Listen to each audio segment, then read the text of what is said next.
अपना जंगी जुनून बढ़ा रहे हैं। भारत का बढ़ता हुआ दिफाई बजट खत्ते में अदम तवाजुन का बाइस। अच्छा, भारत के जारहाना अज़ाइम की वजह से जनूबी एशिया का खित्ता हमेशा खतरात से दोचार रहा। भारत का बढ़ता दिफाई बजट खत्ते में अदम तवाजुन का बाइस बन गया। ऑपरेशन सिंदूर 2 को बुनियाद बनाकर दिफाई बजट में इजाफा और नए हथियारों की खरीदारी की राह हमवार की जा रही है। अब वो ये बेच रहे हैं अपने अवाम को कि अब ये भी खरीद लेंगे, ये भी खरीद लेंगे, और उस चक्कर में दिफाई बजट बढ़ा रहे हैं और सारा कुछ कर रहे हैं। खबर आपको दें, भारत का बढ़ता दिफाई बजट खित्ते में अदम तवाज़ुन। भारत के जारहाना अज़ाइम, भारत ने हथियारों और दिफाई साजो सामान की खरीदारी तेज कर दी है। पाकिस्तान के मुकाबले में भारत मुसलसल दिफाई बजट में इजाफा कर रहा है। My God! आपको लेकिन आपका ख्याल क्या है कि ये कोई वाकई सिंदूर 2 की खाली भड़के ही मारेंगे या ऐसी कोई बेवकूफी दोबारा कर भी सकते हैं?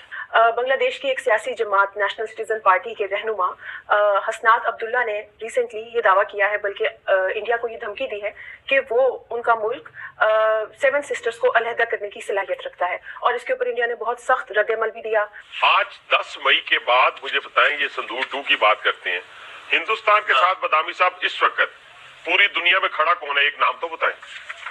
भूटान खड़ा है, नेपाल खड़ा है, रशिया खड़ा है, यूएसए खड़ा है, यूरोपीय यूनियन खड़ी है, मिडिल ईस्ट खड़ा है, ईरान खड़ा है।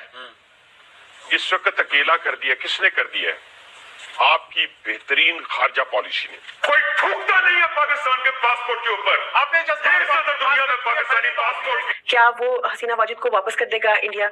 मुझे भी ऐसा लगता है कि हसीना वाजिद को वापस किया जाएगा। यानी इनको हमने मुखातिब करना है, इनको बताना है मुल्क और कौम कैसे जिंदा कौमें होती कौन है। कि जो काम इसराइल नहीं कर पा रहा फिनिश, वो काम पाकिस्तानी फौज ने करना, ये प्लान है।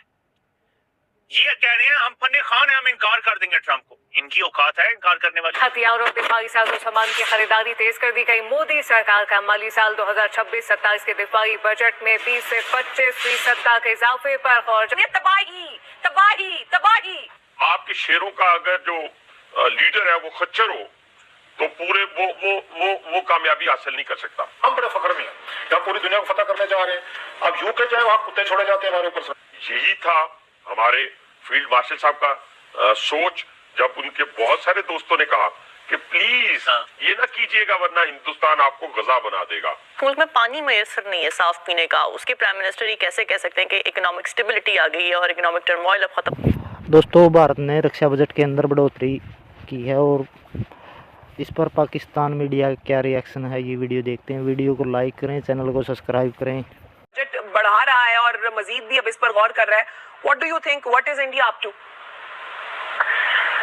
मेरे ख्याल है भारत तो बड़ा एम्बिशियस उसकी ये सोच लगती है और अग्रेसिव इंटेंट है। जिस तरीके से उन्होंने बजट में ये 26% इजाफा किया है, तो ये क्लियर इंडिकेटिव है कि उनकी जो अज़ाइम है वो जारहाना है और उन प्लेटफॉर्म्स में इन्वेस्ट कर रहे हैं जिस तरह के वो हाई परफॉर्मेंस एयरक्राफ्ट हैं और रेडार डिफेंसेस हैं, उसके बाद बख्तरबंद गाड़ियां हैं और सबमरीन स्कॉर्पियन सबमरीन है वो लेने की कोशिश कर रहे हैं। तो ये सारे इंटेंट उनकी जारहाना है और जब इतनी बड़ी इकोनॉमी और उसका एक 26% और इजाफा करके, तो वो पिछली मरतबा 87 अरब था, तो इस मरतबा वो 106 के लगभग बन जाएगा यूएस डॉलर। तो ये बहुत बड़ा इजाफा है और ऐसा मुल्क जिसको कोई बज़ाहिर ऐसा खतरा नहीं है।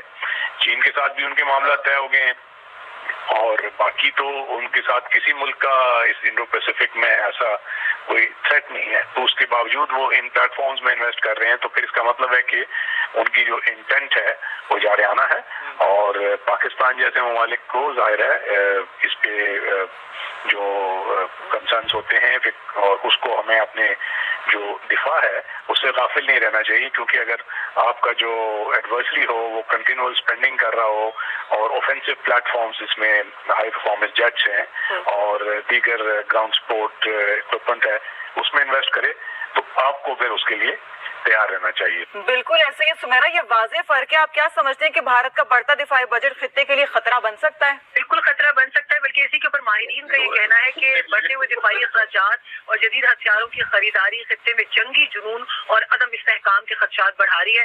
भारत ने क्योंकि माजी में भी कई ममालिक जैसे अमेरिका, रूस, फ्रांस, इसराइल और स्पेन से फौजी साजो सामान खरीदा है, और इस जंगी साजो सामान में मैं आपको बताती चलूं कि कोई ऐसा डिपार्टमेंट नहीं है जो उन्होंने ना छोड़ा हो। इसमें हेलीकॉप्टर, तैयारे, रडार, रॉकेट, बंदूकें, असॉल्ट राइफल्स, मिसाइल्स और गोला बारूद भी शामिल है। भारत फ्रांस, रूस और इसराइल का सबसे बड़ा हथियार का खरीदार बनकर सामने आया है। जबकि यहाँ पर अगर मैं पाकिस्तान की बात करूँ, पाकिस्तान ने इंडिजिनसली यानी कौमी सतह पर बहुत कुछ अचीव किया है। यानी इनको अपने मुखातिब करना है, इनको बताना है मुल्क और कौम कैसे जिंदा कौमें होती कौन है। यानी जो बात मैंने टैंक की, जो मैंने बात की जहाजों की, मेरी बात सुने, मैं बड़े आराम से हम्बल रिक्वेस्ट से कहता हूँ कि आपके शेरों का अगर जो लीडर है वो खच्चर हो तो पूरे वो कामयाबी हासिल नहीं कर सकता। उसके लिए जरूरी है कि आपके शेरों का जो लीडर हो वो भी शेर हो, और शेरों की तरह और जज्बा ईमानी से भरपूर हो, और अपनी सलाहियतों के ऊपर उसको यकीन हो। यही था हमारे एयर चीफ का नजरिया, यही था हमारे फील्ड मार्शल साहब का सोच, जब उनके बहुत सारे दोस्तों ने कहा कि प्लीज ये ना कीजिएगा वरना हिंदुस्तान आपको गजा बना देगा। लेकिन फील्ड मार्शल ने प्राइम मिनिस्टर साहब को उठाया। दोस्तों से आपकी मुराद है क्योंकि जो आलमी रहनुमाओं की बात कर रहे हैं आप कुछ? जी, आलमी रहनुमाओं ने। लेकिन फिर क्या हुआ? फिर अल्लाह ताला का फजल और करम हुआ कि हमने अपने से कई गुना बड़े दुश्मन को पहले तो अपने घर में रहकर 7 जहाज गिराए, और जब एक मिसाइल मेरे घर के पास आके गिरा नूर खान एयरबेस पे, तो फिर हमने घुस के मारा जनाब वसीम बदामी साहब। और उसके बाद क्या हुआ? उसके बाद मिडिल ईस्ट को लीड आप करना शुरू हो गए, सेंट्रल एशिया को लीड करना आप शुरू हो गए। यूएसए की तारीख में पहली दफा किसी आर्मी चीफ को, किसी फील्ड मार्शल को उसके प्रेसिडेंट ने बुलाकर लंच के ऊपर, और फिर जब ना जाए फील्ड मार्शल तो कहे कि where is my field marshal. ठीक है, और इसी तरह वो हर जगह कोट कर रहे हो प्राइम मिनिस्टर को कि प्राइम मिनिस्टर पाकिस्तान कह रहा है कि मैंने लाखों जानें बचाई हैं, 8 जंगें मैंने रोकी हैं। कहने से मुराद ये है कि दुश्मन को पता नहीं है कि इस पाकिस्तान की जो एक एटमी कुव्वत है, ये मैंने आज बच्चों से भी मुखातब होकर बोला। मैं बदामी साहब, मैं पाकिस्तान पीपुल्स पार्टी से मेरा कभी भी ताल्लुक नहीं रहा, लेकिन हम पाकिस्तानियों के दिल बड़े होने चाहिए जिन्होंने इस पाकिस्तान की खिदमत की हो या सर्विसेज दी हो, जिनकी बदौलत आज पाकिस्तान मजबूत और मुस्तहकम है। वो एटमी कुव्वत की वजह से है ना।